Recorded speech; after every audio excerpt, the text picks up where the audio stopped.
Hey everyone! Ngayon naman gagawa tayo ng lumpiang Shanghai. Kasi wala akong ginagawa ngayon. So, gawin na natin. Kain ko lang yung bawang at sibuyas.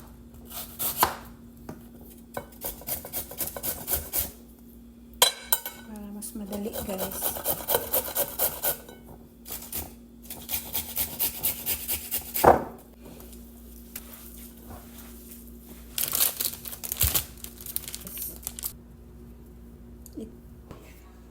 Ito na guys, yung lumpiang ginawa ko. Ganda ng pagkagawa guys, oh.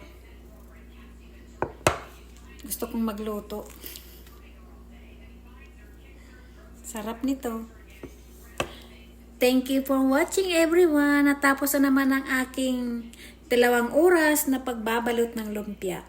Ayan. Happy na naman ang aking asawa.